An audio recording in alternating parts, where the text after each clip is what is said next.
Boa noite, pessoal. Teste em áudio. Sim, trouxe. Boa noite a todos. Gabriela e Mércia. Não, o trabalho da cloroquina era individual, né? Que eu tinha passado.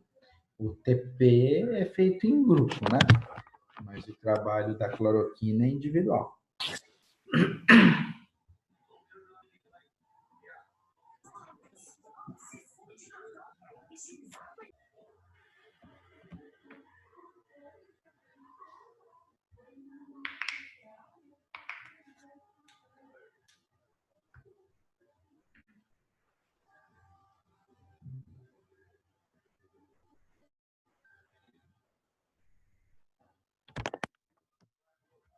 Olha, o Gabriel resolveu aparecer na aula, hein, Gabriel?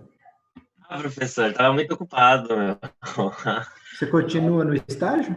Sim, então, e lá tá muito, sabe, tá bem puxado, não tô mais, tipo, como estágio, sabe? A gente fez uma escalinha, aí a gente tá trabalhando, tipo, o dia todo agora, um dia sim, um dia não, porque muito funcionário foi afastado, então Não não dá consigo. para fazer.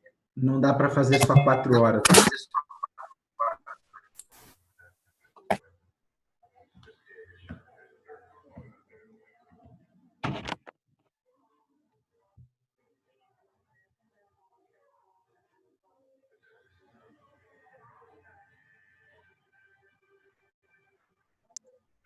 Hoje a gente vai ver uma continuação da matéria, alguma coisa?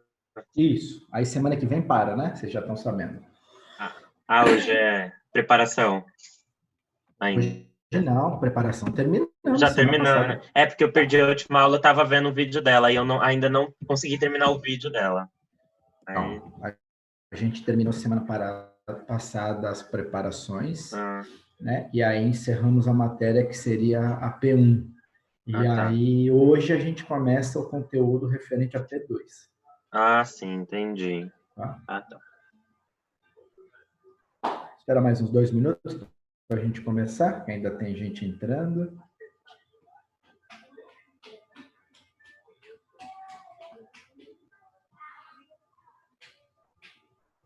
Nossa, Gabriele, eu tenho todas aí.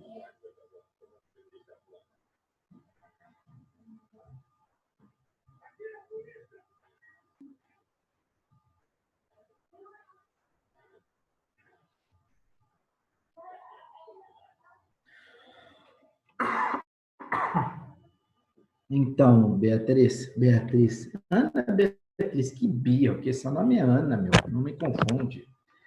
É o seguinte, vocês viram que eu postei o aviso do Valber, né? Eu coloquei, acho que ontem de manhã no grupo. Semana que vem é para aqueles que ainda não conseguirem terminar de fazer os trabalhos, terminarem de fazer para os professores corrigirem. Então, a ordem do Valber é para que nós fiquemos à disposição no AVA e no e-mail, né? Mas para não dar matéria nova, para não marcar aula pelo Zoom, para não dar continuidade ao conteúdo, né? Assim, da mesma forma como se vocês estivessem em semana de provas. Quando vocês estão em semana de provas, vocês não têm matéria nova, né? Vocês fazem prova, vão embora para casa, estudam para outro dia. Então, semana que vem é um descanso merecido aí para todo mundo, para que todo mundo consiga dar uma respirada, descansar um pouco, qualquer outro tipo de atividade. Tá? Então, isso foi passado para nós na sexta-feira.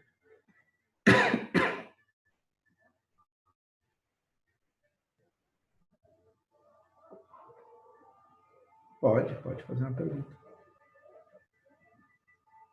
Ninguém vai aparecer hoje nessa tela, não? Estou vendo só uma tela preta aqui na minha frente, puta coisa chata. Pode Dá pra sua falar, nega. vergonha, né? Tem vergonha de quê? Tu não tem vergonha de nada. Tu não para quieto um minuto na aula, agora tu disse que tem vergonha.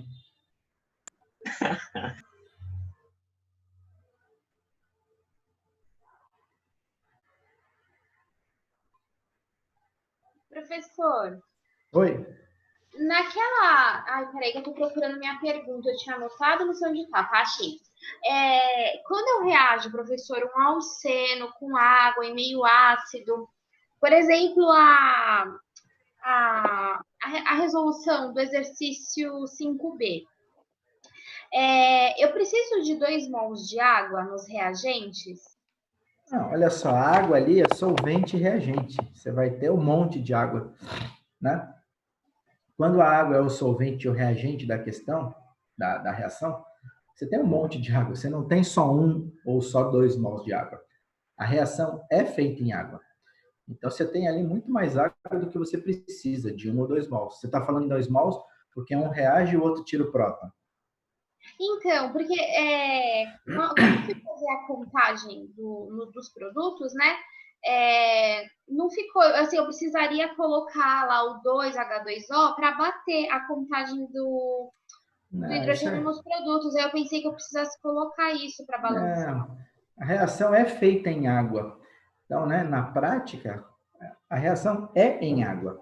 Você tem muito mais do que os 2 mols de água, do que você está pensando. Inclusive, aquele equilíbrio, né, água H3 ou mais, ele está em água. Se não existisse água em excesso, aquele equilíbrio nem existiria, né? Então, quando for reação orgânica, professora, a gente nunca precisa, não tem necessidade assim de, né, tirando aquela da halogenação, né? Mas não precisa então fazer esse. Quando for o reagente, como é que eu vou falar? Quando o solvente for um dos reagentes. Não tem necessidade. Não, tá. Nenhuma. Professor, aí só mais uma pergunta. Para eu saber quando eu vou usar o mecanismo SN1 e SN2 na reação, quando é que eu sei quando eu uso um e quando eu uso o outro? Não é quando você sabe que usa. Depende do reagente que você está usando, se ele é primário, secundário ou terciário. Ah, tá. Então, se eu estiver usando um terciário, sempre vai ser o mecanismo SN1. Se for uma reação de substituição, sim.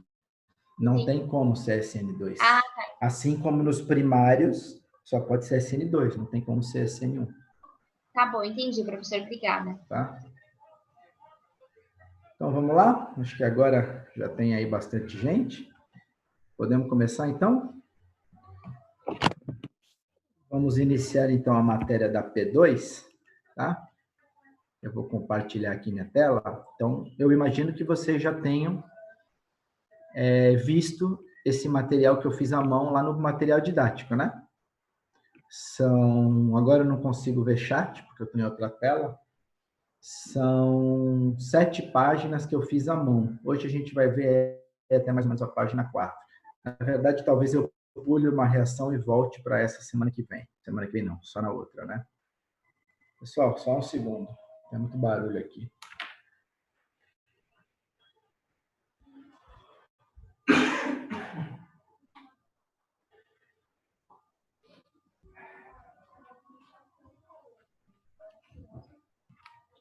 Pronto. Então, vocês estão vendo aí a minha tela? Sim? Sim. Então, hoje a gente inicia aí as reações dos álcools, tá? Primeira, reação com haletos de hidrogênio. Vamos dar uma olhada aqui na equação geral. O que é isso aqui? ROH. Preciso que vocês falem, tá? Não vou conseguir ler agora. Álcool. É o álcool. É o álcool, isso. O que é HX? É um haleto. Que haleto? Qual que é haleto? Não, haleto... É o haleto de hidrogênio. Haleto de alquila. É o haleto de hidrogênio, né? É o HX, é o haleto de hidrogênio. Vulgarmente, nós chamamos de ácidos minerais, tá? O que é isso aqui que tem do lado direito? RX. Vocês já viram isso, não é novo, hein? O que é RX? É um haleto de alquila. Subproduto da reação? Água. Vocês já viram isso alguma vez na vida? Já. Já, né? Onde? Em preparação de haleto. Em preparação de haleto de alquila. Eu falei para vocês que os assuntos iam se cruzar. Então, isso aqui não é uma reação de álcool? Consequentemente, é uma preparação de haleto de alquila. Então, se você pegar o seu caderno, você já viu isso no capítulo de haletos de alquila em preparações. tá? Qual é a diferença básica mesmo entre preparação e reação? Tem uma diferença bem singela. Quando a gente sai de preparações e agora entra em reações, qual é a diferença de um para o outro? É que nas reações eles são os reagentes, né? Aí nos produtos Isso. eles são os produtos. Não, entendeu? Ao contrário. Nas preparações, Eles são os eles são os produtos. produtos da reação. E nas reações, eles são os reagentes daquela reação. Então, tem essa diferença bem básica, né? Começa por isso. Então, tá. Já vou voltar para esses detalhes que tem aqui em cima. Daqui a pouco eu volto. Reatividade de HX. Então, ele está falando dos ácidos. Qual desses três é o ácido mais forte? HI, depois o HBr, depois o HCl. É o que a gente chama de força do ácido. Qual é o ácido que reage mais facilmente? Tá? Reatividade dos álcoois. Para esse tipo de reação, é mais rápido, é mais fácil fazer uma reação com o álcool terciário, depois o álcool secundário, e é mais difícil fazer a reação com álcool primário. Tá? Então, isso aí está dado. Então, vamos pensar. Com álcool terciário, é o álcool mais fácil. Será que eu preciso usar um ácido muito forte para reagir com um álcool que já é bastante reativo? Ou com um Não. ácido mais fraco já é suficiente? Já é suficiente. Agora, se eu tenho um álcool mais fraco, o ideal não é usar um ácido um pouco mais forte? Eu não estou dizendo que não dá para reagir álcool primário com HCl. Dá. Só que eu preciso aquecer, eu preciso de uma energia maior para isso acontecer.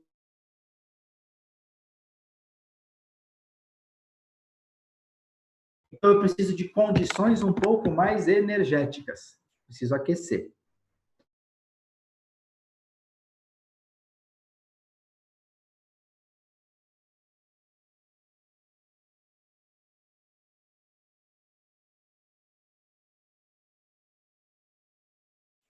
Tá?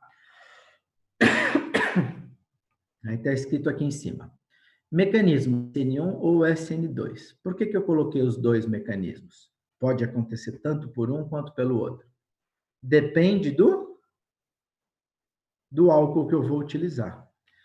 Se eu utilizar um álcool primário, qual é o mecanismo? Álcool terciário. Se eu utilizar um álcool terciário, qual é o tipo de mecanismo que os álcoois terciários reagem? SN1. SN1 apenas, né? E se for um álcool primário? SN2. Apenas SN2. E se for um álcool secundário? O que acontece? Pode ser SN1 e pode ser SN2. Eu não tenho como me certificar exatamente com qual deles vai ser. Inclusive, dentro de uma mesma mistura reacional, de uma reação química, os dois mecanismos podem acontecer ao mesmo tempo. Algumas moléculas reagirem por SN1, outras por SN2, em um álcool secundário. É mais provável que ele aconteça por SN1, mas parte das moléculas pode reagir por SN2 também, tá? Tem algum fator determinante, professor, para ser um ou outro? No caso dos secundários é difícil.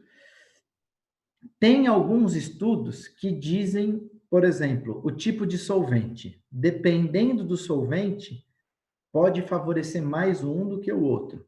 Dependendo qual for o nucleófilo, o substrato, sim, tem alguns estudos que eles podem predizer qual é o mecanismo mais provável. Sim, tem. Mas obrigada. aí já são detalhes um pouco mais complicados que eu nem vou citar isso. Tá? Se o meio é polar, se o solvente é polar prótico, se o solvente é apolar, tem alguns critérios. Tá? E aí tem essa outra informação aqui, ó. Pode ocorrer rearranjo do carbocátion, que foi o que a gente viu aula passada. Pode ocorrer, significa dizer que é obrigatório acontecer? Não. Pode acontecer ou não. Se o mecanismo for SN2, é possível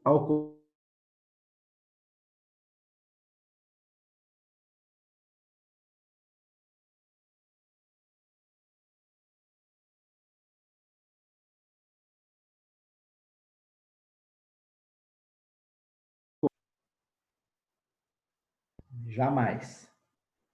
SN2 acontece numa etapa só. O nucleófilo ataca, sai o grupo de partida ao mesmo tempo. Para ocorrer rearranjo, tem que formar carbocátion, certo? E só o mecanismo SN1 forma carbocátion. O mecanismo SN2 não forma carbocátion. Então, se o mecanismo for SN2, esquece rearranjo. Não tem como acontecer. Se o mecanismo for SN1, pode ou não ocorrer rearranjo, que é o que a gente vai ver nos exemplos a seguir. Então, vamos lá. Primeiro exemplo, propan-2-ol reagindo com HBr concentrado, formando 2-bromo-propano. Esse álcool aqui, propan-2-ol, é um álcool primário, secundário ou terciário? Que tipo de álcool é esse? Secundário. Secundário. Então, é um álcool que tem força mediana, reatividade mediana. E o HBr também não é um ácido tão fraco, né? É um ácido intermediário. HBr concentrado, e olha o que está escrito aqui embaixo, ó. O que é isso? Aquecimento. Aquecimento. Então, precisa aquecer a mistura. Tá? Forma 2-bromo-propano, subproduto, água. Vamos ver o mecanismo? Eu desenhei por mecanismo SN2, mas eu até poderia ter desenhado por um mecanismo SN1, porque o substrato secundário, né, o álcool secundário, pode sofrer os dois tipos de mecanismo. Tá? Esse mecanismo você já viu no seu caderno, não é nenhuma novidade. O par de elétrons do oxigênio, aquele par de elétrons livre que ele tem, forma uma ligação com H+, né? Ou seja, forma água. Esse oxigênio que der um elétron fica positivo. O bromo, negativo, ataca por trás esse carbono pelo lado oposto e do outro lado sai a água, né? Formou 2-bromo-propano mais água. Já fiz esse mecanismo no seu caderno lá em aletos de alquila, não mudou nada. Exemplo 2 aqui embaixo. Esse álcool do exemplo 2, butan-1-ol, é primário, secundário ou terciário? Primário. Primário. Já é mais difícil de reagir, né? O que mais que a gente coloca? Ácido bromídrico concentrado e aquecimento. Forma a reação? Forma. Por qual mecanismo? Está aqui embaixo. Também ocorre por mecanismo SN2. Mesma coisa. Então, o mesmo mecanismo que eu fiz aqui em cima para o álcool secundário, ocorre aqui embaixo no álcool primário. Sem problema algum. Esse OH pega o H+, fica a água, o bromo ataca por um lado, sai a água pelo outro. Igualzinho está aqui em cima. Tá? Vamos para o próximo. Vamos ver que agora vai mudar um pouco.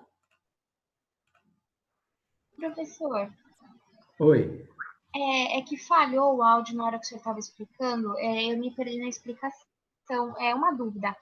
Quando é um mecanismo SN2, então não tem formação de carbocátion, porque acontece na hora? Nunca, porque a saída do grupo de partida acontece ao mesmo tempo do grupo que entra, do nucleófilo. Como tudo acontece ao mesmo tempo, não há formação de carbocátion. Entendi.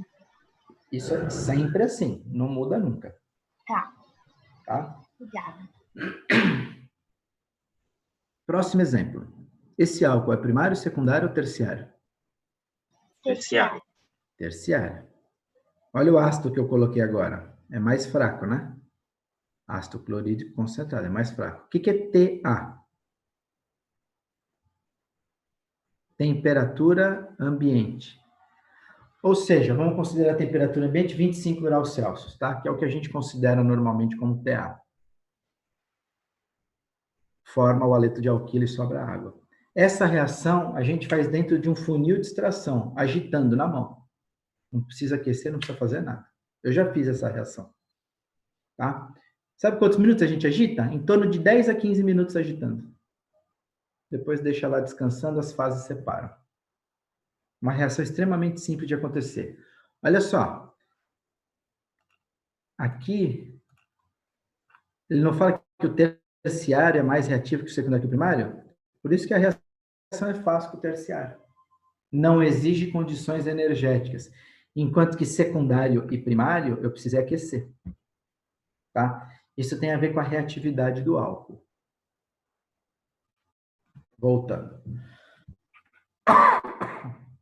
Então, se esse álcool é terciário, que tipo de mecanismo vai ocorrer aí? SN1 ou SN2? SN1. Obrigatoriamente SN1. Não dá para nenhuma substância terciária reagir por SN2. Impossível. Tá? O início do mecanismo é idêntico. O par de elétrons do oxigênio pega o H+ do ácido. Vai formar essa água aqui. Qual é a diferença entre SN1 e SN2, que eu falei na semana passada? Na SN2 acontece tudo ao mesmo tempo. O nucleófilo ataca o carbono, o grupo de partida sai do outro lado ao mesmo tempo. E na SN1 acontece tudo ao mesmo tempo também? Não. Não. Acontece em Duas etapas. Primeiro sai o grupo de partida, sai a água. Quando essa água sai, o oxigênio leva os elétrons dessa ligação carbono-oxigênio para ele. E aí forma o carbocátion. E num segundo momento, o cloro negativo, o cloreto, que é o nucleófilo, ataca o carbono, formando o haleto de alquilo. E essa água aqui, ó, que eu estou mostrando saindo, é essa água que sai aqui. Tá? Então, SN2, ataque e saída tudo ao mesmo tempo. Não tem como formar carbocátion se as duas coisas acontecem simultaneamente. SN1, primeiro sai o grupo de partida, forma o carbocátion. O nucleófilo entra no carbocátion. Duas etapas. Dá para formar carbocátion se a coisa acontece numa etapa só, na SN2? Como é que vai formar uma carga se as duas coisas estão acontecendo ao mesmo tempo? Não dá. Né? SN2 não tem como formar carbocátion. Outra pergunta. Eu falei que primeiro sai o grupo de partida, para depois entrar o nucleófilo. Será que dá para ser o contrário? Será que dá para primeiro entrar o nucleófilo e depois sair o grupo de partida? Será que é possível isso? Acho que não, né, professor? O carbono ficaria com 5 ligações, né? Você imagina o cloro entrando aqui, nessa estrutura, e só depois sair água? O carbono teria 5 ligações, não dá para acontecer isso. Então, na SN1 é sempre assim. Primeiro sai o grupo de partida, e no segundo momento, o nucleófilo reage com o carbocátion. Tá? Então, é bem tranquila de você conseguir diferenciar, né, o mecanismo SN1 e SN2. Tá? Um acontece num passo só, o outro acontece em duas etapas. Tá? Dá uma olhada nesse caso aqui, no exemplo 3. Houve rearranjo de carbocátion? Porque aqui estava escrito assim no início, né? Pode ocorrer rearranjo de carbocátion. Se a gente sabe que na SN2 não forma carbocátion, não pode ter rearranjo. Na SN1 forma carbocátion, vocês acabaram de ver. Teve rearranjo aqui?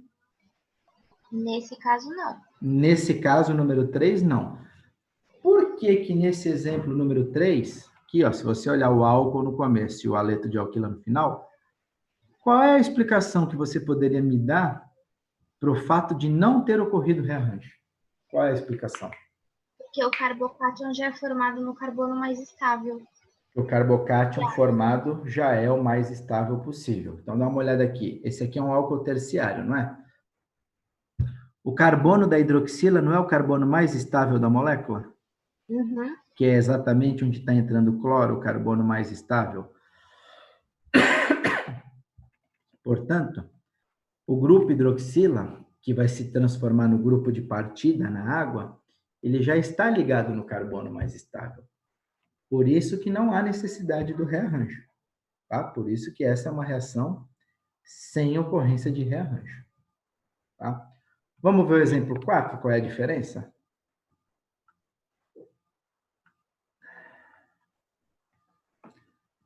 Exemplo 4. Esse álcool é primário, secundário ou terciário?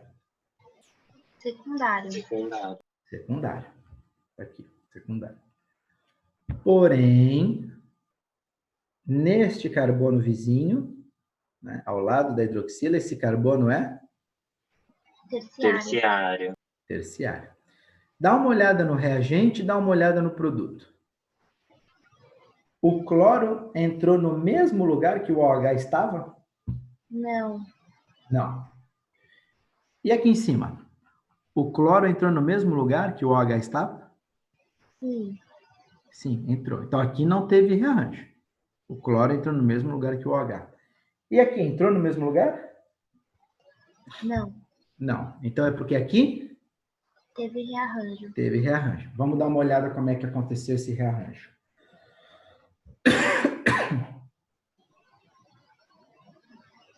Então tá aqui, ó, mecanismo SN1 com rearranjo. Em cima era mecanismo SN1 sem rearranjo. O mecanismo começa do mesmo jeito. O par de elétrons do oxigênio forma uma ligação com H+, né? Vem aqui em cima. Forma a água aqui na molécula, né?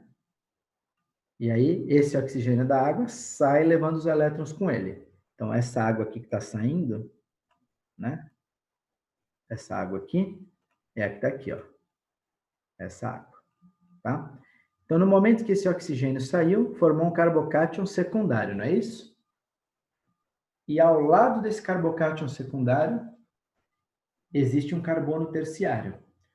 Então, aqui, neste momento, é que está acontecendo o rearranjo.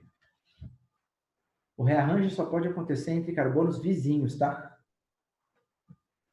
O hidrogênio vai sair desse carbono, que é terciário, e vai se deslocar para o carbocátion. Consequentemente, a carga positiva vai para o carbono terciário. É uma troca de posições, certo? O hidrogênio muda de lugar, vai para o lugar do carbocátion, e o carbocátion vai para o lugar do hidrogênio. Por que que isso ocorre? Né? Porque eu estou formando um carbocátion que é mais estável. E essa formação, esse rearranjo, é extremamente rápido. Se ele não fosse rápido, não daria tempo de acontecer. Por quê? Você tem um carbocátion aqui e você tem um cloro negativo. Se o rearranjo não fosse muito rápido, o cloro rapidamente negativo reagiria com o carbono positivo. E aí a gente não observaria o rearranjo. Então, o rearranjo de carbocátion é uma forma de estabilizar uma carga, de diminuir a energia do sistema, facilitando com que a molécula seja mais estável. Tá? É um processo muito rápido. E aí, vocês viram que eu fiz uma setinha diferente, que até então vocês não conheciam? Essa setinha com uma curva. Por que que eu fiz essa setinha com uma voltinha? Alguns livros fazem isso, outros não. Essa seta representa o rearranjo. É para você não confundir com uma seta que nem essa aqui, ó, com uma seta simples. Tá? Então, a gente diferencia, faz essa seta com uma voltinha aqui embaixo. Tá? Então, essa seta mostra que isso é um rearranjo. Ela é um pouquinho diferente das outras setas. Tá? Quem é que mudou de posição? Não foi o hidrogênio? Rearranjo de hidrogênio. O nome do rearranjo, a gente fala rearranjo de carbocátion. Sim, é um rearranjo do carbocátion. Mas qual foi o átomo que migrou de posição? Foi o hidrogênio. Por isso que a gente chama de rearranjo de hidrogênio. Tá? Onde um carbocátion secundário foi transformado em um carbocátion terciário, mais estável. Formou o carbocátion, o cloro negativo se liga ao carbono positivo do carbocátion terciário, formando aqui um produto onde a posição do cloro é diferente da posição da hidroxila lá no início. Então, se essas posições são diferentes, essa reação só pode ter acontecido com rearranjo. Não tem outra explicação. Certo? Só fazer um detalhezinho aqui, ó. Não vai aparecer aqui, mas vocês podem ver num outro livro quando estiverem estudando. Vamos supor que nesse carbono aqui, tá vendo? Tem dois grupos metila, CH3, CH3 e um hidrogênio, né? Vamos supor que ele tivesse 3 grupos metila, CH3, CH3, CH3. Poderia ter rearranjo de carbocátion? Sim. Aí, em vez de ser um rearranjo de hidrogênio, seria um rearranjo de metila. Existem 3 tipos de rearranjo possíveis. Hidrogênio, que é o mais comum. Metila, que não é tão comum, mas acontece.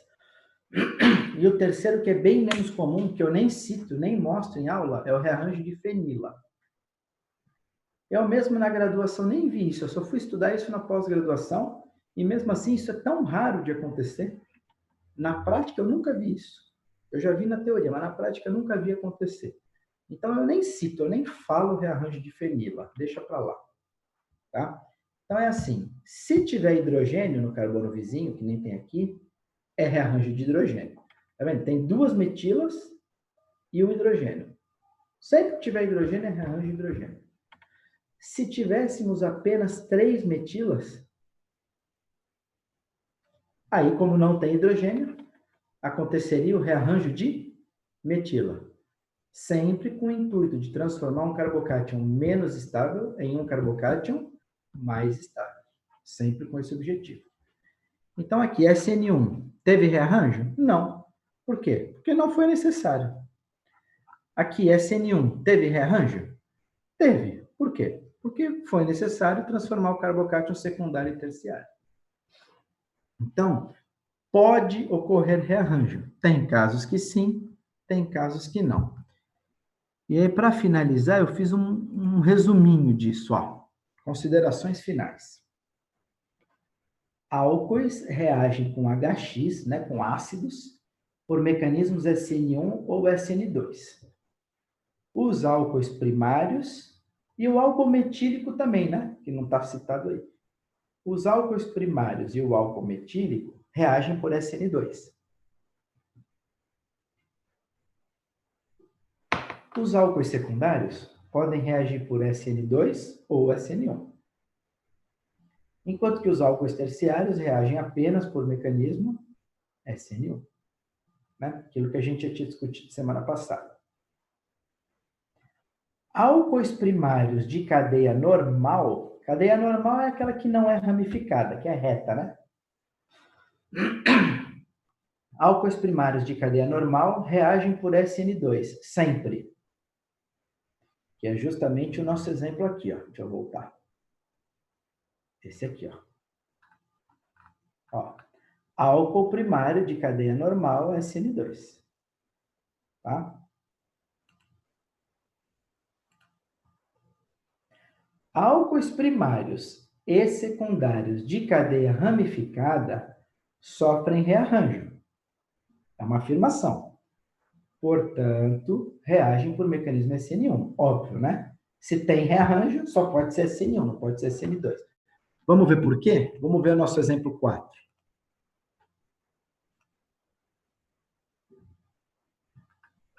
Isso aqui é um álcool secundário, não é? Só que de cadeia ramificada. Por quê que álcoois primários e secundários com cadeia ramificada sofrem rearranjo? A explicação é simples. Se você pegar uma cadeia normal, que nem essa, só existem carbonos primários e secundários. Tá? E aí, a reação é por SN2, não tem rearranjo. Quando você pega uma cadeia terciária, um álcool terciário, além dos carbonos primários e secundários, certamente existirá um carbono terciário, pelo fato de existir uma ramificação. Então, álcoois primários ou secundários de cadeia ramificada, certamente tem um carbono ao lado deles que é terciário. Então, nessa situação, sendo ele um álcool primário, sendo ele um álcool secundário, se tiver cadeia ramificada, vão reagir por SN1, sofrendo rearranjo de carbocátion, de forma com que você tenha um carbocátion terciário, que é mais estável. Então, isso aqui vai acontecer sempre. Álcool primário de cadeia normal é SN2. Álcool primário e secundário de cadeia ramificada é SN1, vai ter rearranjo, não tem jeito, porque tem carbono terciário na molécula. Finalizando, SN2, não ocorre rearranjo. Nunca ocorre rearranjo? Não. Por que que na SN2 nunca ocorre rearranjo? Porque nunca forma carbocátio. Certo? Se nunca forma carbocátio, como é que vai ter rearranjo na SN2? Não tem. E na SN1, qual é a regra? Pode ocorrer rearranjo. Então, tem horas que vai ter rearranjo e tem horas que não vai ter rearranjo, conforme os exemplos 3 e 4 que a gente viu. Se for necessário, se puder formar um carbocátio mais estável, vai ter rearranjo na SN1. Se não tiver como formar um carbocátio mais estável, aí não vai ter rearranjo, porque não é necessário. Então, SN2, não ocorre rearranjo, nunca, porque não forma carbocátio. SN1, sempre forma carbocátio, portanto, pode ocorrer rearranjo. Tudo depende da molécula. Tá? Deixa eu fechar essa tela, sair dela agora para eu conseguir ler qualquer coisa. Professor, Então, se vamos lá as perguntas. Se for uma metila no terceiro carbono, por exemplo, um 3-metilbutanol, vai ter rearranjo de carbocátion? Não, porque aí está distante. Ah, O rearranjo é carbono vizinho. tá. O rearranjo tem que ser um do lado do outro, não tem rearranjo à distância. Era a mesma pergunta que a minha. Não tem como. Olha só. Tem que ser em carbonos vizinhos para ter rearranjo, que é o que a gente chama de rearranjo 1,2. Um está no carbono, o outro está no carbono do lado. Tá? Se tiver a distância 1,3, um no posição, outro no 3, 1,4, qualquer distância diferente dessa vizinho, não tem rearranjo. Aí, Leandra, esse álcool primário, que está distante da ramificação, reage por SN2. Porque aí a ramificação estando distante, ela não atrapalha o ataque por trás. Enquanto que se ela estiver do lado, o ataque por trás é dificultado, né? Porque está ali perto, está impedindo. Então, entendi. não. Rearranjo só em carbonos vizinhos. Se fosse um 2-metil, aí sim teria o rearranjo. 2-metil-butanol. Sim, certamente teria. No carbono vizinho tem. Tá? Professor.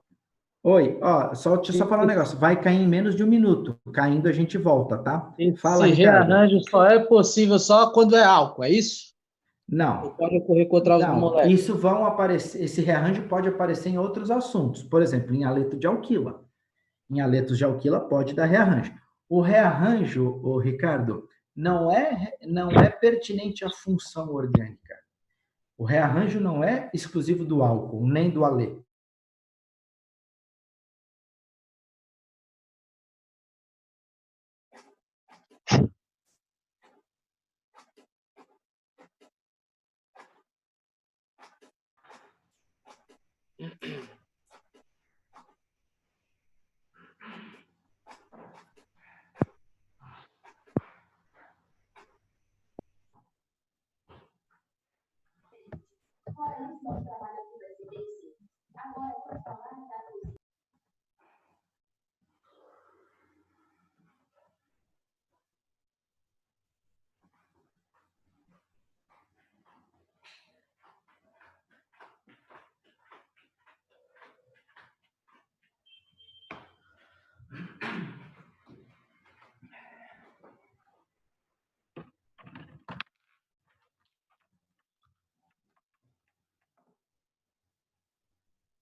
Deixa só o pessoal terminar de entrar que eu já continuo a explicação.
Então, vamos lá, continuando. Vocês têm meu áudio? Estão escutando? Sim, professor. Então, Ricardo, o mecanismo SN1, SN2, ele não é exclusivo do álcool. Ele pode acontecer para uma série de compostos. Álcool, haleto de alquila, éter, tá? Então, o mecanismo SN1 é sempre desse jeito. Sempre vai formar carbocátion, podendo ou não ter rearranjo. Não importa se é álcool, se é éter, se é haleto de alquila. O SN2 sempre vai ser em uma etapa só, nunca tendo rearranjo, seja álcool, haleto de alquila, éter. Tá? Então, o mecanismo é independente da função orgânica, não tem nada a ver com o composto. Entendeu, professor? Obrigado. Tá bom? Nada. Mais alguma pergunta sobre a reação número 1 ou posso passar para 2?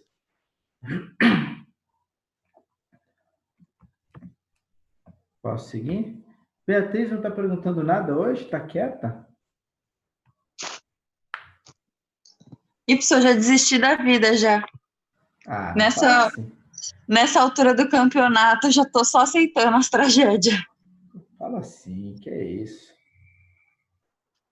Tá trabalhando ainda todo dia? Tô trabalhando. Viu Ainda que bom? saí de uma dengue agora lascada.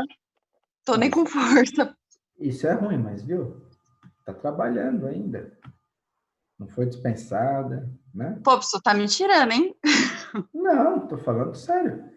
A dengue é ruim, mas você podia ter sido dispensada, imagina, não seria pior? É verdade. Né? Então...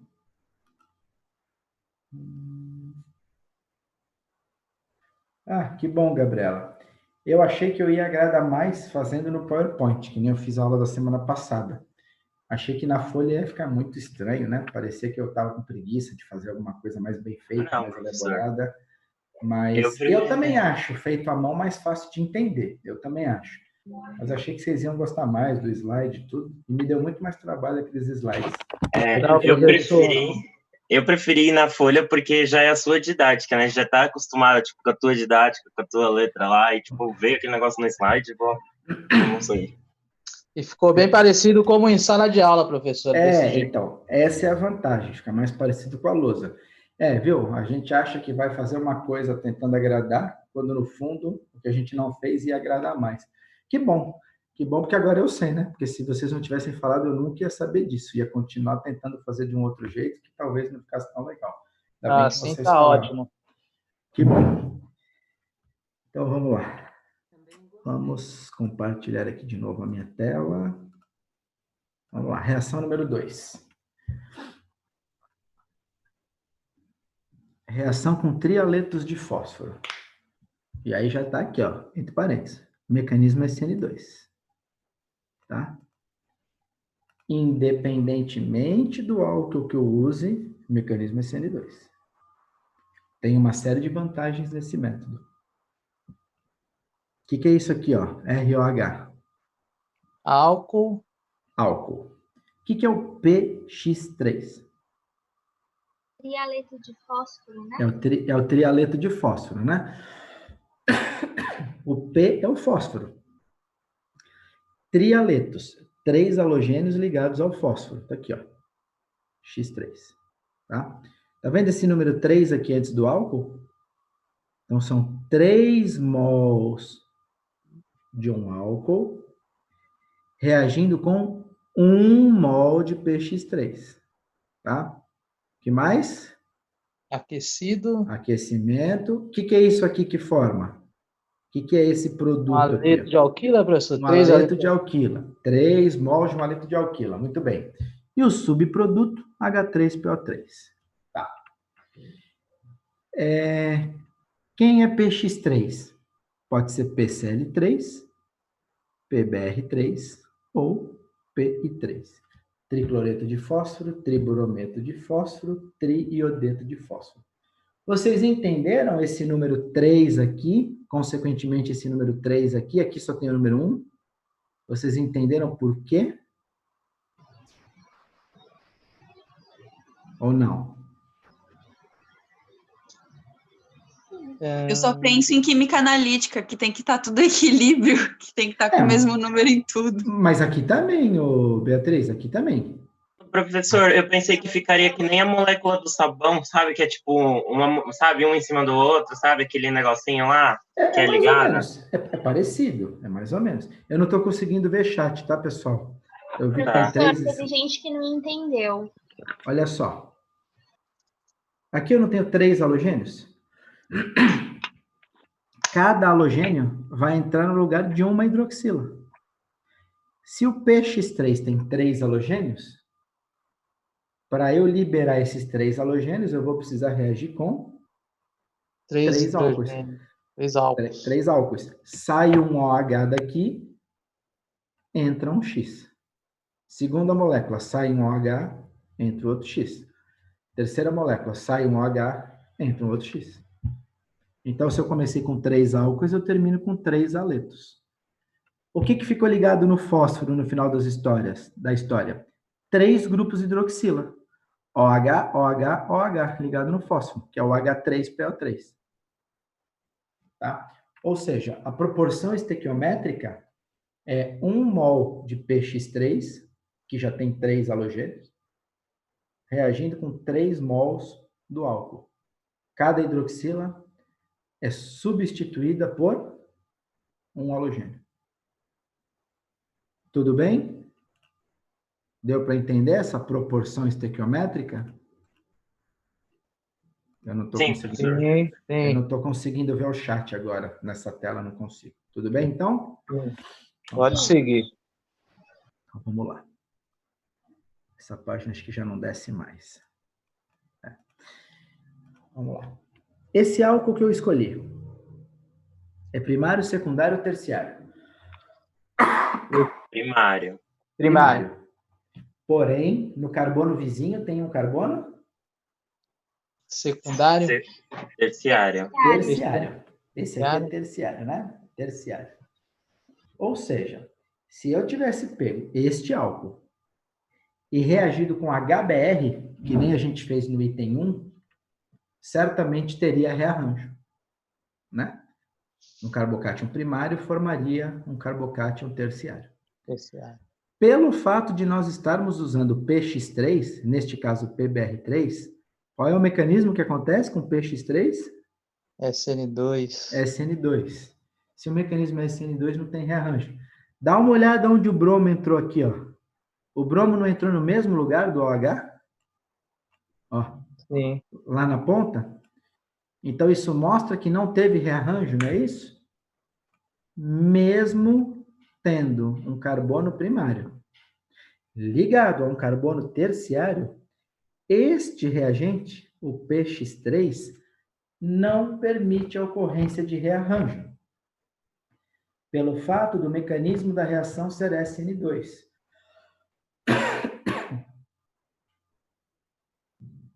Esse mecanismo, eu nem coloquei aqui, tá? Eu nunca ponho na aula.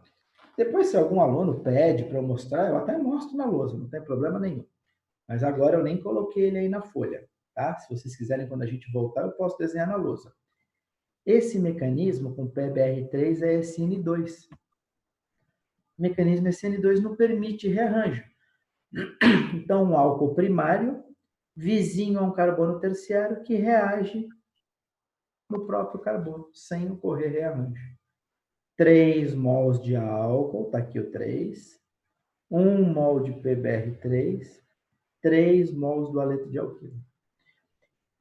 Olha, eu não vou jurar por Deus, mas eu tenho quase certeza que eu também dei isso em haletos de alquila, não dei? Isso aí não é a segunda preparação de haletos de alquila? Vocês têm aí o caderno? Sim, eu deu. Dei, né? É que eu acho que eu não tinha dado tantos detalhes, eu acho. Professor, então o rearranjo só ocorre quando é com ácido e base?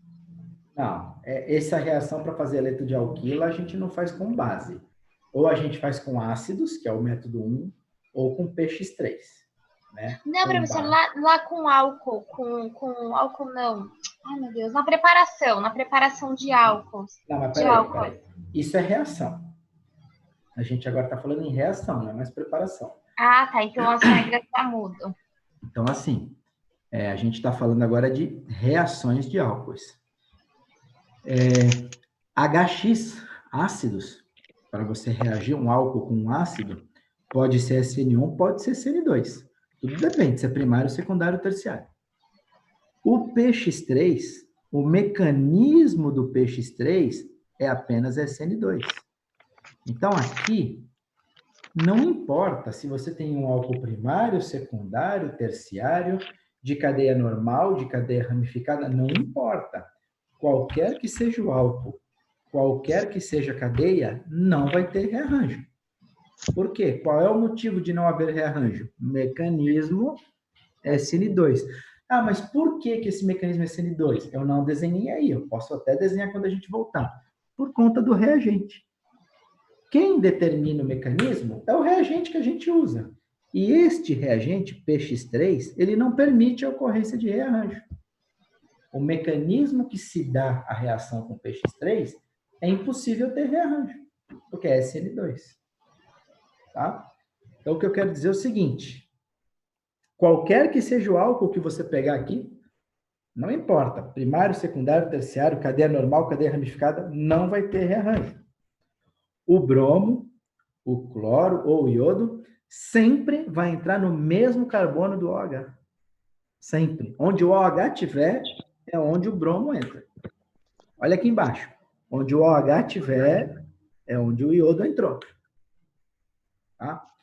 No exemplo de baixo, isso nem faz tanta diferença que nem no de cima, porque no de cima ele é primário com cadeia ramificada, né? No de baixo não, no de baixo é álcool primário de cadeia normal, então no de baixo nem tem como ter rearranjo, né? O de baixo não tem outra coisa para formar a não ser o iodetano. Aqui no de baixo não tem mistério, não tem segredo, porque não dá para ter rearranjo. Mesmo que o mecanismo permitisse, que não é o caso, não teria como ter rearranjo. A única possibilidade seria no de cima ter um rearranjo, mas o mecanismo não permite. Então tá aqui, ó. É que ficou meio apagado, né? Não ocorre rearranjo, pois ocorre via mecanismo SN2. E aí um outro detalhe. Aí tem muito aluno que fala assim para mim, né? Quando eu termino de ler essas duas reações. Ah, então eu já sei. Na prova, quando você pedir para fazer um haleto de alquila usando um álcool, né? Que você tem as duas opções de usar HX ou PX3, eu sempre vou fazer com PX3. Porque aí eu não vou errar, porque eu sei que não tem rearranjo.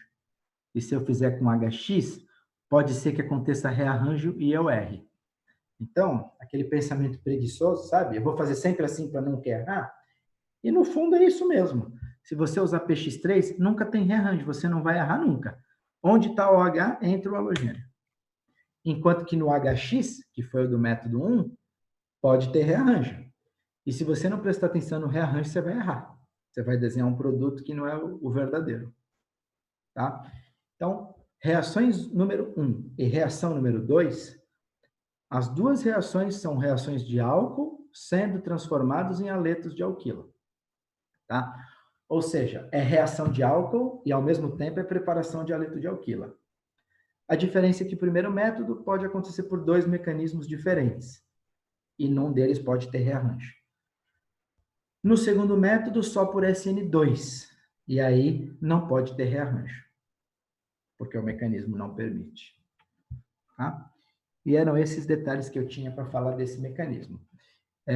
Na volta, se vocês quiserem, eu posso desenhar na lousa, se vocês ficarem curiosos. Ah, mas por que não dá rearranjo? Podemos fazer na lousa, não tem problema nenhum. Tá? Deixa eu fechar aqui um pouquinho, agora eu consigo falar com vocês. Vamos lá. Alguma pergunta, alguma dúvida ficou em cima aí do PX3? Aí a gente volta.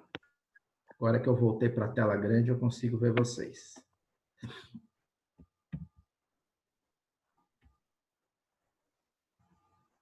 Alguma dúvida? Alguma pergunta?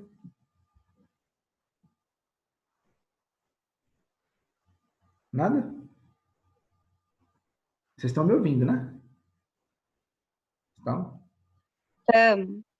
posso passar, então? Posso pular de reação? Não, eu concordo, o Bia, eu concordo. Claro que é muito mais fácil escrever na lousa, não tenho dúvida. É que eu não costumo dar esse mecanismo. Eu normalmente não passo esse mecanismo na aula. Eu só passo quando os alunos pedem. Coloca aí para a gente ver. Porque é um mecanismo que eu não costumo cobrar. Por quê? Porque ele é muito difícil? Não é muito difícil. Ele não é tão simples que nem o mecanismo com HX, tá? Mas também não é um mecanismo extremamente complicado, nada demais, tá? Tenho certeza que se eu passar na lousa, vocês conseguem entender. É que, normalmente, eu não coloco mesmo na lousa, tá? Quando a gente voltar, eu coloco, sem problema nenhum. Quando a gente voltar para a lousa, eu faço. Eu até poderia ter feito a mão no papel, mas é que eu não vejo necessidade. Mas a gente faz sem problema nenhum. A gente faz depois. Tá bom? Posso passar? Posso seguir? Pode, professor. Então, vamos lá.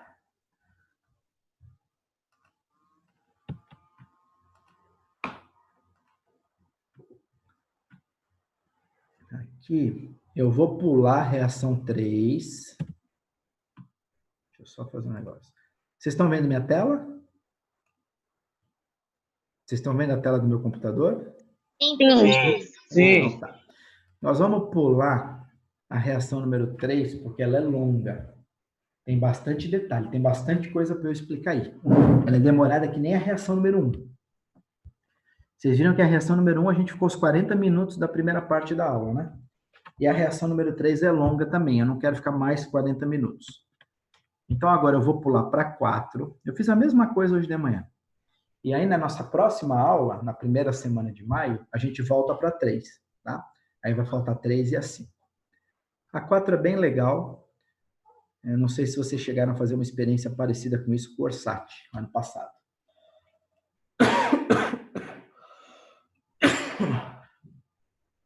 Então, vamos lá. Reação como ácidos. Não é com ácidos, é como ácidos. Se o álcool está funcionando como um ácido, é porque esse M tem que funcionar como uma base. Tá? Porque ácido precisa reagir com base. Reação como ácidos. Reação com metais ativos. Então, esse M, pessoal, é um metal ativo. Tá? Álcool reagindo com metal ativo, formando um alcóxido ou alcoolato. Pode ser chamado de alcóxido ou alcoolato. Subproduto gás hidrogênio. Tá? O que é o alcóxido ou alcoolato? É como se fosse o sal do álcool. Então, se o álcool perde esse H+, perde esse hidrogênio ácido, né? Se ele está funcionando como ácido, ele está perdendo o H+. Se ele perde esse H+, ele vira O- e fica associado a esse metal que torna-se positivo. Então, isso aqui é como se fosse um sal. Então, o alcóxido ou alcoolato é o sal do álcool. É a forma básica de um álcool. Então, é como se esse álcool fosse um ácido, né, por causa do H+, e o seu alcoolato fosse a sua base, a sua forma negativa. Tá? Gás hidrogênio é o subproduto da reação. Por que formou meio mol de gás hidrogênio? Vamos entender essa conta. Quantos hidrogênios eu tenho aqui no álcool? Só um, não é isso? Isso, um hidrogênio. E para formar o gás hidrogênio, quantos hidrogênios eu preciso? 2. 2. Então, vamos supor. Se eu tiver 100 moléculas de álcool, tá? Se eu tiver 100 moléculas do álcool. 100. Eu estou fazendo 10, mas são 100. Quantas moléculas de gás hidrogênio eu posso formar a partir de 100 moléculas de álcool? 50? Metade. Porque cada 2 moléculas de álcool eu vou juntar os dois hidrogênios, vai formar uma molécula de H2, não é isso? Sim. A metade. Se eu tiver 100 moléculas de álcool, 50 de gás de hidrogênio. Se eu tenho uma molécula de álcool, ou 1 mol, né? Uma molécula não, 1 mol, quantos mols eu tenho de H2? Meio, né? Meio mol, a metade. Tá? Metais ativos. Lítio, sódio, potássio, magnésio e alumínio. Nem todos têm a mesma reatividade. Só para você ter uma ideia. Sódio e potássio têm uma reatividade altíssima, são explosivos. Vocês fizeram com o Orsat uma experiência ano passado que você joga um pedacinho de sódio num becker com água? Chegaram a fazer essa experiência? E aí ele fica mexendo dentro do becker e pega fogo? Eu não estou conseguindo ler o chat. Fizeram, né? O que é isso? É sódio em água. Água é muito mais agressivo do que o álcool para reagir com sódio, tá? Na água é perigoso. Na água, sódio é explosivo. Potássio é explosivo. Lítio já não explode. Magnésio e alumínio, nada acontece em temperatura ambiente. Então, tudo depende do metal. Sódio e potássio são perigosos. Metais muito reativos. Lítio já perde bastante a sua reatividade. Magnésio e alumínio, reatividade é lá embaixo. Preciso aquecer a reação. Tá? Outro detalhe, reatividade do álcool. Aqui é invertido. Qual é o álcool mais reativo? O metílico, o que só tem um carbono. Depois, os primários. Depois, os secundários. E os menos reativos? Os terciários. Tá? Para que serve essa reação na prática? Eu tenho um álcool e vou transformá-lo na sua base, no seu alcoólico. Tá, para que serve isso? Simples. Na verdade, o intuito aí não é o álcool. Aqui, o que me preocupa não é o álcool. O que me preocupa aqui é o metal. Eu já trabalhei com todos esses metais, com magnésio, com alumínio, com sódio, com lítio e potássio. Sódio e potássio é perigoso. E às vezes a gente faz reação química usando potássio. Sódio. É muito mais comum usar sódio. Potássio é mais perigoso ainda. Controlado pelo exército, que é explosivo. Então, olha só, eu fiz muitas reações químicas usando metais, principalmente o sódio. Em processos de secagem de solvente, utiliza sódio, porque o sódio reage rapidamente com a água, então você consegue secar o solvente. Tá bom, fiz uma reação que eu usei sódio, ou usei sódio para secar um solvente. Terminei de fazer minha reação, terminei de fazer o que eu quero. O que eu faço com esse sódio, pessoal, que sobrou da reação? Como é que eu descarto esse sódio? Jogo na pia? O senhor tinha comentado em aula que usava para limpar vidraria, alguma coisa assim. Isso é o que a gente usa depois que já destruiu. Mas por que a gente faz isso?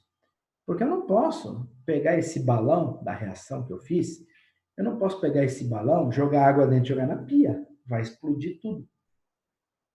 Como é que eu faço para descartar esse sódio que sobrou na reação, esse potássio que sobrou?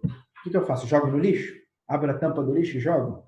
A umidade do ar, se tiver umidade no lixo, vai pegar fogo no lixo. Eu não Você posso transforma ele num alcóxido, professor? Transforma ele num alcóxido. Então, essa reação de álcool com metal ativo, na verdade, você está criando uma forma de se livrar desse resíduo do metal ativo, de forma com que ele não exploda a tubulação, que ele não faça pegar fogo dentro do lixo, né?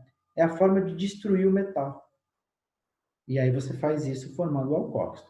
Então, olha só, a primeira reação. Isso aqui eu fazia todo dia. Etanol é o nosso álcool de limpeza, né? É o nosso álcool do dia a dia. Só que você não pode fazer isso com o etanol que você compra no supermercado. Porque o etanol que você compra no supermercado tem 54% de água. Tem mais água que álcool. Se você jogar sódio nesse álcool, vai explodir. Você tem que jogar com etanol absoluto, ou etanol 96,2, que é o que a gente fala de etanol puro, apesar de ter um pouquinho de água. Então, etanol é o nosso álcool de limpeza.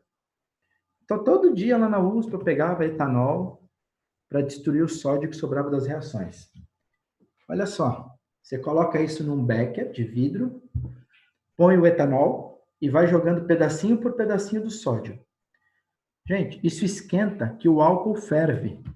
Se você jogar tudo de uma vez, aquilo pode ferver, pode pular. Então você tem que colocar de pedacinho por pedacinho. O ideal é que você coloque esse becker até num banho de gelo, para diminuir a energia que é liberada nessa reação.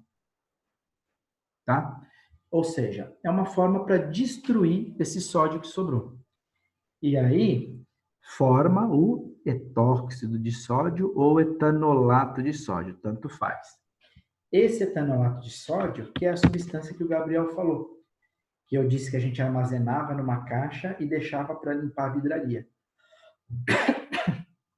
Por quê? O etóxido de sódio, o etanolato de sódio, é uma base orgânica. Imagina só soda cáustica, hidróxido de sódio. Hidróxido de sódio não desentope ralo, não desentope pia, não limpa bem. Tudo que é alcalino não limpa bem. Superfície metálica não limpa, pia. Isso aqui é a mesma coisa, só que é uma base orgânica. E o hidróxido de sódio é uma base inorgânica. Tá? Então, isso aqui a gente mantinha numa caixa plástica que tinha mais ou menos uns 10 litros e a gente mergulhava tudo lá dentro para limpar a vidraria. Então, assim, o objetivo primário era destruir o sódio. Destruir o sódio, eu posso jogar o etóxido na pia, não tem problema nenhum. Ele dissolve em água, você joga na pia. Só que por que eu ia jogar isso tudo fora se eu posso guardar isso e utilizar para limpeza? Para que eu vou jogar fora? Tá? Detalhe importante aqui. Pessoal, tem 10 minutos. Talvez a gente precise entrar só mais uma vez para finalizar quando acabar isso. Ó, o sódio. O sódio é um metal de qual família da tabela periódica? 1A. 1A. Se ele é da família 1A, ele só pode dar um elétron. Ele só pode doar um elétron. Né? Para formar o gás hidrogênio, esse H que sai daqui, que vai formar o gás H2, ele ganha um elétron do sódio. Tá? Então tá aqui, ó. 1H, o sódio dá um elétron, forma meio mol de H2. A mesma conta que tinha aqui em cima. Tá? Um álcool reage com um sódio, porque o sódio só dá um hidrogênio, formando meio mol de H2. Dobra a proporção da equação toda que você vai entender. É como se fossem 2 mols de álcool reagindo com 2 mols de sódio, formando 2 mols de etóxido e formando 1 mol de H2. Se você dobrar tudo, você vai ter os coeficientes inteiros, em vez de ter o coeficiente pela metade. Tá? Eu pus aqui aquecimento? Não. Não. Ou seja, essa reação espontaneamente gera calor. Eu não preciso aquecer. Só do sódio jogar, cair dentro do álcool, ele já começa a reagir, a esquentar. Tá? Vamos pular aqui para a terceira, depois eu volto para a do meio. Vamos pular para essa última aqui. Tem aquecimento? Tem. Tem. O magnésio é péssimo. O magnésio é um metal que é ativo, mas ele é fraco. Se eu não aquecer essa mistura de álcool com magnésio, pessoal, não vai formar o alcóxido nunca. Pode esquecer. E o alumínio, eu esquentei? Esquentou. Sim.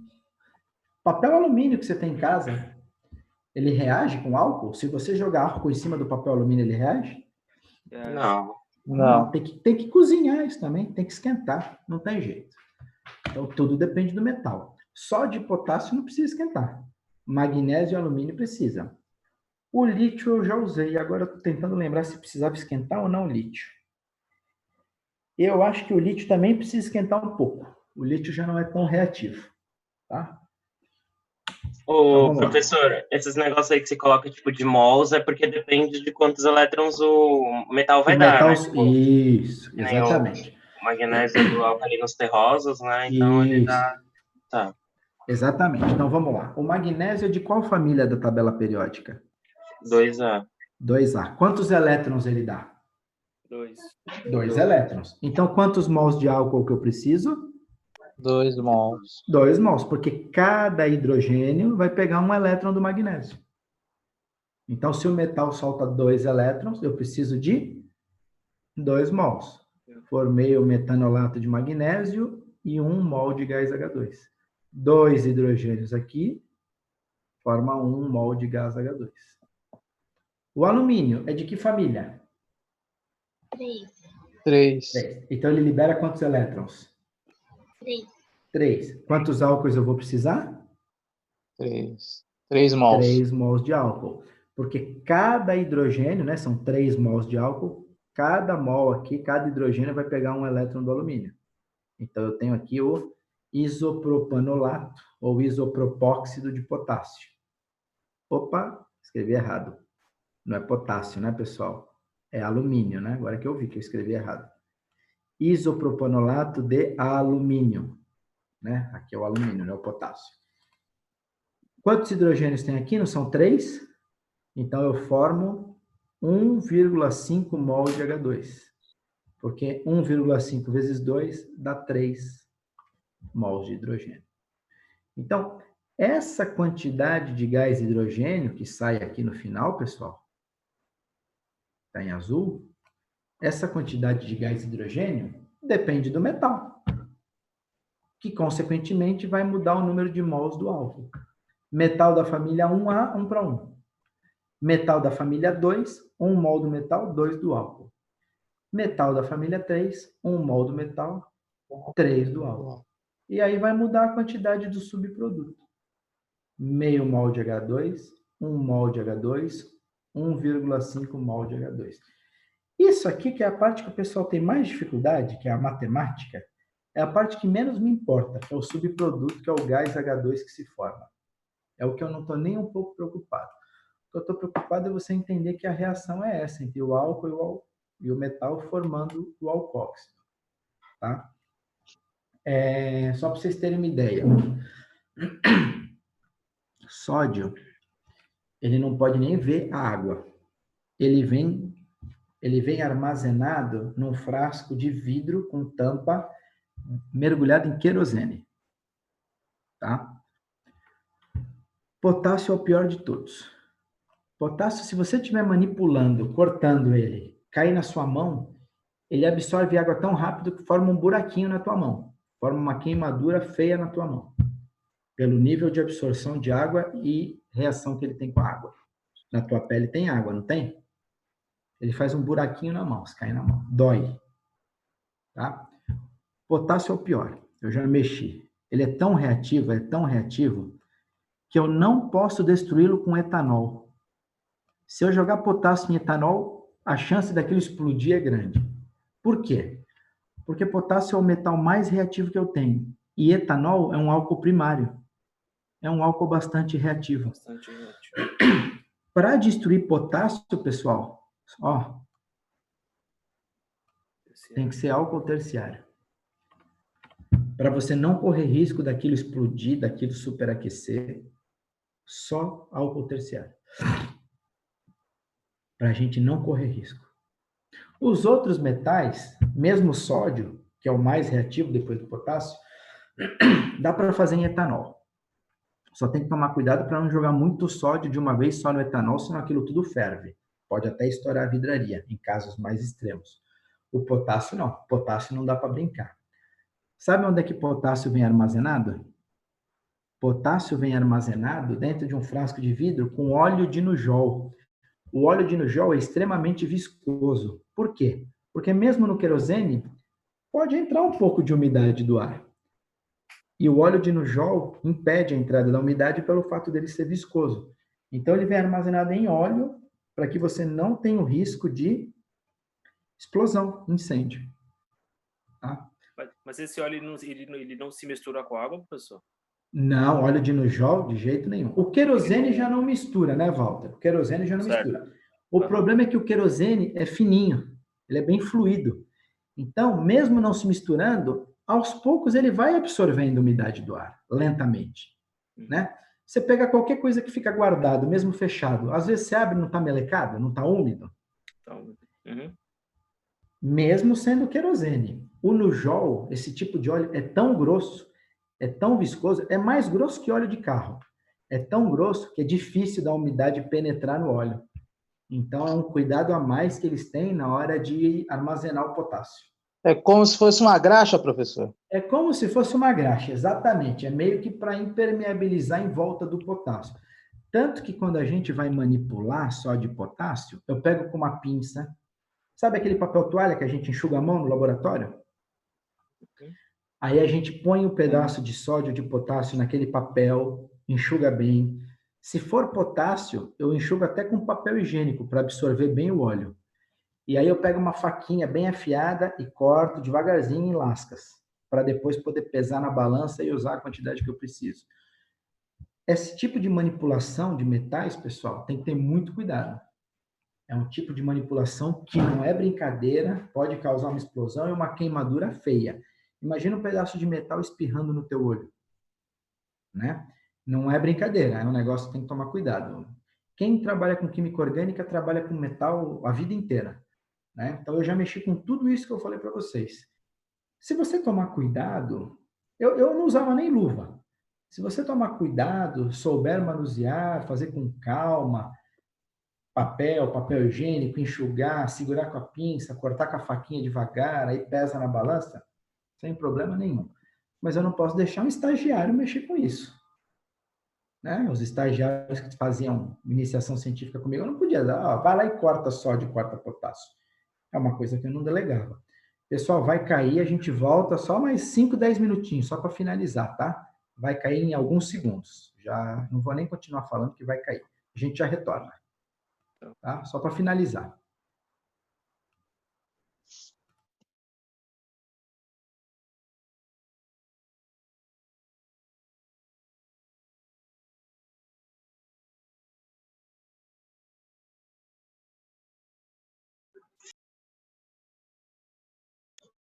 Ô, professor, esses metais, eu não estou te ouvindo, professor, acho que você mutou.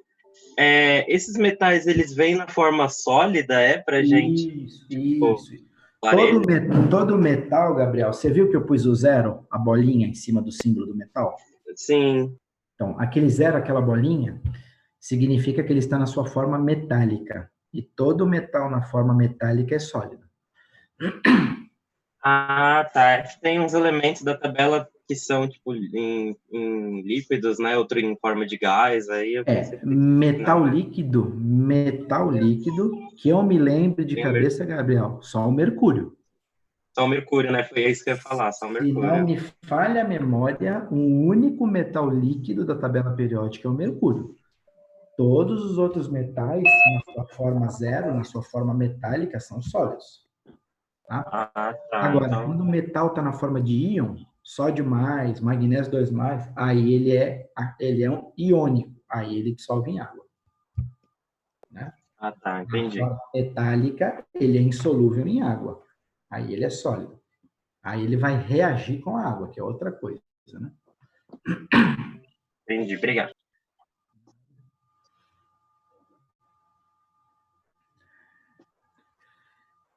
Então, é para isso que serve essa reação, pessoal.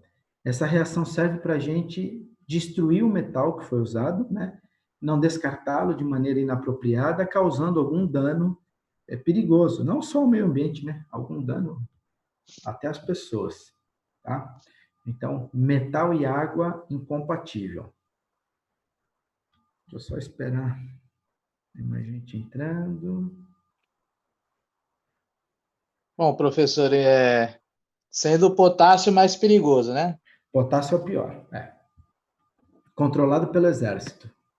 O sódio também é controlado pelo exército. Você falou que se caindo já na pele ele já corrói, imagina se cair numa ferida aberta, então. O potássio não dá para brincar, não.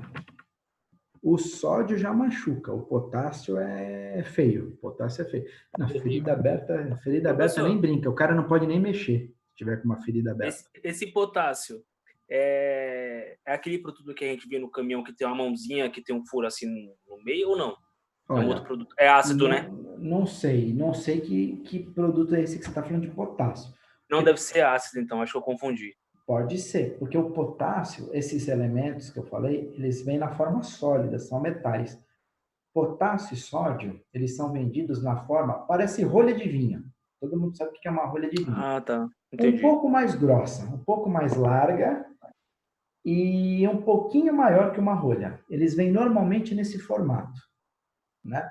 E eles vêm dentro de frasco de vidro imerso em querosene ou óleo, tá? Normalmente frascos de 1 quilo, geralmente. Tem frasco menor, tem frasco maior. Certo. Ô, professor, a gente falando assim dos metais, né? Eu lembrei de um negócio que eu tive no ensino médio, porque o senhor fala tanto do potássio, né? Tipo, já não é de hoje, né? Você fala bastante do potássio, mas eu lembro que o lítio é tipo o metal mais reativo, né? Que tem até um macetinho dos metais mais reativos, né? O lítio, ele não é tão reativo? Ao contrário, o lítio é menos que o potássio e que o sódio. Ah, tá. Então eu não estou equivocado. É assim, ó. Se você pegar na tabela periódica, a ordem é lítio, sódio e potássio, não é? Ah, sim, não falei da ordem da tabela periódica. Não, mas eu digo, a ordem é essa, não é? De cima para baixo? Sim. Lítio, sódio e potássio. Não vou nem falar do césio e do frâncio, porque o césio é radioativo. Vamos falar só desses três. De cima para baixo, lítio, sódio e potássio. Qual dos três é o maior? Maior em questão de... Tamanho. Ah, não sei tamanho. Você fala por massa atômica, que eu não sei. Não, a massa atômica também é uma consequência do tamanho, mas o volume, o tamanho do átomo, se ele é menor ou se ele é maior. Quanto mais para baixo, mais para a esquerda, maior. Então, o potássio é maior que o sódio e o sódio é maior que o lítio, tá? Ah, sim, então... Por que eles são extremamente reativos? Por que eles explodem? Isso tem a ver com a facilidade dele ceder elétron, com a facilidade dele perder aquele elétron para a água ou para o álcool. Se aquele elétron for perdido com facilidade, ele reage muito forte, muito violentamente. Se aquele elétron ele tem dificuldade para dar aquele elétron, a reação é mais tranquila. O potássio é maior, não é? Sim, isso. Qual é o elétron que sai? Tanto do lítio, quanto do sódio, quanto do potássio. Esse elétron sai da onde? Da primeira camada, da segunda camada ou da última camada, né? Cada um tem um número de camadas. Sai das camadas mais próximas do núcleo ou das mais afastadas? Das mais afastadas, né? Sempre da mais afastada. Sempre sai da última, tá? Sim. Então, o lítio está aqui, é uma bolinha pequena. O lítio só tem uma camada. O elétron está aqui, está perto do núcleo. O que tem no núcleo? Tem prótons Prótons e nêutrons. Prótons. Se esse elétron, o átomo é pequenininho, o elétron está na eletrosfera e o próton está no núcleo. Se eles estão perto, eles não têm atração? Ah, sim, tem. Então é difícil tirar esse elétron do lítio, porque ele está fortemente atraído pelo núcleo que está muito perto. Ah, sei. O sódio é maior. O que acontece? O elétron da última camada do sódio está mais longe do núcleo. Está menos atraído pelo núcleo. É mais fácil arrancar esse elétron. O potássio é maior ainda. O elétron está lá longe do núcleo. Esse elétron sai com muita facilidade. Por isso que o potássio é mais reativo que o sódio do que para o lítio. Isso tem a ver com o tamanho do átomo e a relação elétron da camada de valência à proximidade com o núcleo. Essa é a explicação da reatividade. Nossa, bem interessante. Obrigado. Nada. Lítio, que lítio, Gabriele? Lítio sólido? Lítio na forma de sal? Que lítio você está falando? Então, o carbonato de lítio está em falta lá na farmácia. Não sei se foi isso que ela falou, porque esse medicamento está em falta. Mas isso aí já é o sal de lítio, não é o lítio metálico, né? O sal de lítio. Não estou nem sabendo que estava em falta, não. Não estou sabendo, não. Faz uns 2 meses já que está em falta lá na farmácia. Eu nem sabia disso. Não sei qual é o motivo. Inclusive, o lítio a gente tinha de monte no laboratório e mal usava, porque lítio não é muito reativo. Lítio dá para pegar na mão que não acontece muita coisa. Tá? Não sabia disso, não. Estava faltando. Não sei te dizer por quê. Ele é usado para manias, né? Tratamento de manias e acho que é o carbonato de lítio? Alguma coisa assim. Como é que é? Eu não sei se é antidepressivo também que ele era utilizado. Não, eu acho que ele é antipsicótico. Antipsicótico. Isso, ele é antipsicótico. Ele é usado para tratar manias, essas coisas. Pessoal, alguma outra pergunta, alguma curiosidade, alguma dúvida? Professor, posso fazer uma pergunta, mas assim, é curiosidade, não. Se eu souber. Professor, tinha um agente derivatizante que eu mexia no laboratório, que era o tetraetilborato de sódio. E ele Tetraetilborato de sódio? tetraetilborato de sódio. Tetraetilborato de sódio. Tá, já sei mais ou menos a estrutura, tá. E ele, se a gente, assim, o certo era a gente pesar numa balança inerte, mas não tinha isso no laboratório. Então a gente tinha que pesar com muito cuidado, porque se deixasse o frasco aberto, explodia. É por causa do sódio, professor, então, essa alta reatividade? Ali não tem sódio metálico. Tetraetilborato de sódio tem sódio mais, tem sódio iônico. Na forma positiva, nenhum metal é explosivo. Não. Nem toda substância precisa ser um metal para ser explosivo. Eu já fiz tipo níquel de Honey, é uma substância que tem hidrogênio absorvido, é um pozinho preto, parece pólvora. Você põe em cima do papel, na hora que a água seca, o papel pega fogo. Então, tem algumas substâncias que pegam fogo em contato com o ar. Fósforo branco. Fósforo branco, P. Fósforo branco pega fogo em contato com o ar. Ele fica guardado dentro de um frasco com água. Então, não são só os metais que pegam fogo, tá? E essa substância, tetraetilborato de sódio, não tem sódio metálico. Ele tem sódio iônico, sódio positivo. Não é o sódio que está causando o problema de explosão, não. Tá? Até se a gente limpasse a espátula no papel, pegava fogo no papel. Não tinha que tomar muito cuidado. É uma característica da substância como um todo, não do sódio. Não tem nada a ver. Entendi, ali não tem sódio professor. metálico. Ali só tem sódio mais 1. Entendi. Obrigada, professor. Tá? Eu trabalho com fosfeto de alumínio. Ele em Fosfeto contato com... ou fosfito? Fosfeto. Fosfeto de alumínio? Qual é a seria fórmula? fosfina, né? Fosfina. Fosfina. Fosfina. É a LP. Entendeu? Ele em contato com a água, ele pega fogo. Entendeu? Porque forma... Ele pega fogo. O que forma nisso? Eu já vi essa reação. Estou tentando lembrar agora. Essa reação inorgânica. Eu não tenho aqui, professor, mas eu tenho lá no serviço. Ele forma algum complexo com oxigênio da água. Agora eu não vou lembrar de cabeça. Eu já vi isso. Que ele entrando em contato com o oxigênio, ele exala. Mas tem uma reação. Ele é usado como expurgo, né? Isso. Eu estou tentando lembrar o que forma. Ele forma um composto... Como é que é?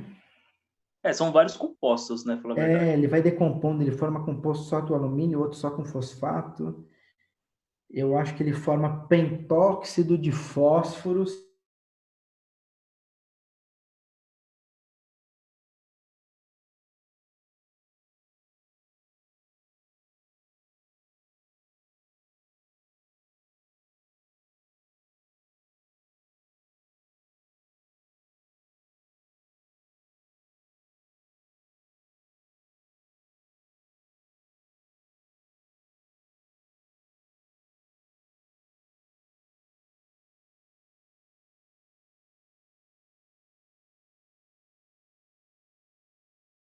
Manganês e cobre.